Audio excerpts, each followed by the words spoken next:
In this tutorial, we're going to talk about the weather component. The weather component includes both the US and international weather forecast for free. You can use both animated and static images, and you can assign the weather to the timeline once you've configured the scene. So we'll cover all the different aspects of the weather component and show you how to set it up. So looking at our campaign, we have a channel right here, channel 0, that has no content, and we would like to go ahead and add weather content to this channel.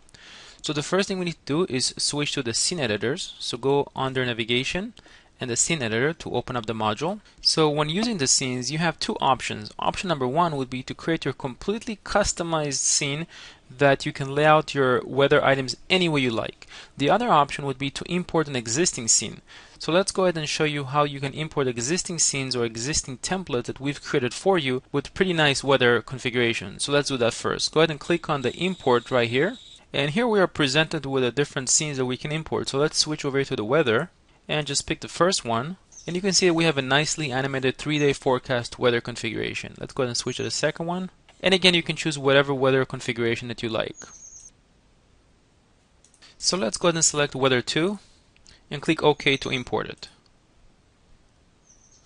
And you see that it was imported into our scene area, and now we can start working on it. Now let's go ahead and zoom out a little bit so we can see more of the screen and minimize the navigation. And over here you can see that the layout is built from different items or different weather items. So for example, if I select the first weather item over here, the image, you can see that right now it's set for the forecast of today. It has a field of an image, and the weather style is going to be an animated style too.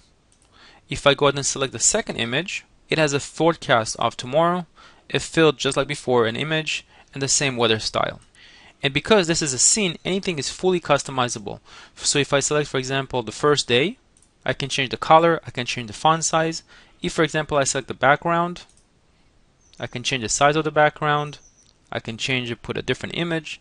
So again, everything is very customizable and you can really edit it any way you like. So now that we've covered showing you how to import existing scenes or scene templates, let's go ahead and show you how to create a new scene from scratch and add your own weather items. So if you don't like any of our designs, you can simply create your own. So we'll switch back here to the navigation, click on the plus sign to add the brand new scene. Let's go ahead and call this our weather scene 2. And over here switch to components. Under components, you'll find the weather item, and you can go ahead and drag and drop 3 weather items.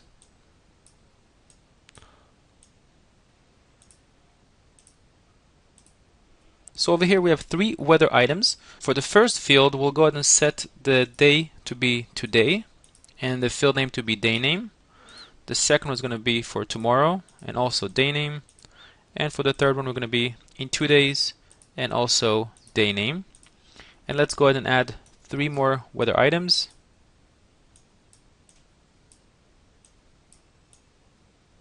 And these will be just our images.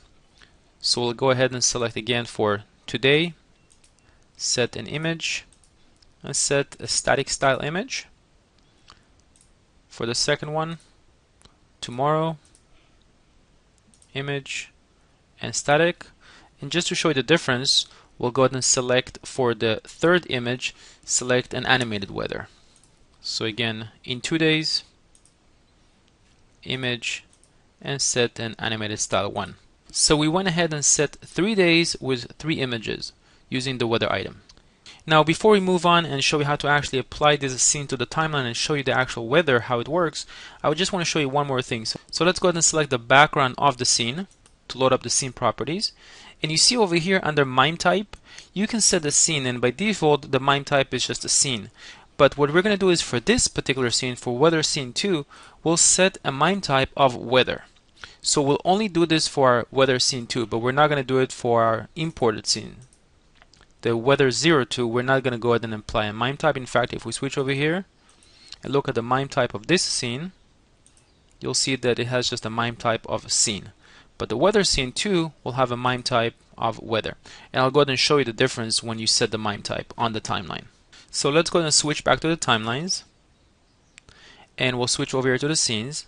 And over here under scenes, you can see that we have both the weather 02 and the weather scene 2 that we've created. So first let's go ahead and apply the weather 02. And because we didn't apply a MIME type to weather 02, the process of adding it to the timeline is a little bit more complicated. What you actually have to do is switch over to components, select the weather player, drag and drop it to the channel that you want to specify the weather on, double click to load up its properties, switch back to the scenes, select weather 02, drag and drop it to the properties of the weather player. We'll go ahead and put in USA and punch in zip code and press enter to apply it. Let's go ahead and make a little more room here.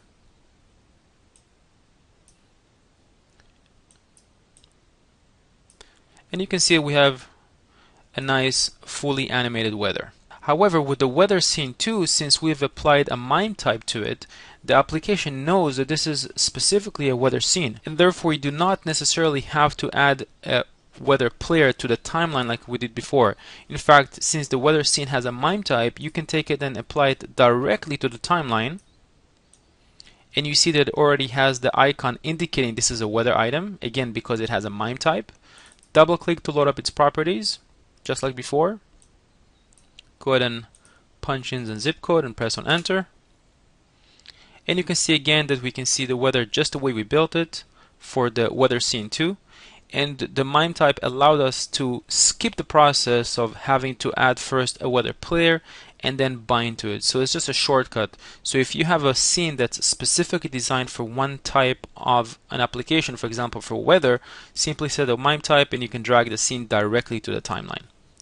Now, last couple of things I wanted to show you is that if you want to set the temperature in Celsius instead of Fahrenheit, you can click over here. And you can see that the values will change. Also, for international weather, you can go ahead and select this radio button just over here and punch in your city. Press on enter and select the country/city. One note is that as of this recording, for international, we only support current, today, and tomorrow. This may change in the future, but currently, again, we only support really just 2 days for weather forecast for international, non-US. Now, if you're interested in full 5-day forecast for non-US, there are other options like flypaper or screen feed, and you should check out other video tutorials for that. I hope you enjoyed this video tutorial, and thank you for watching.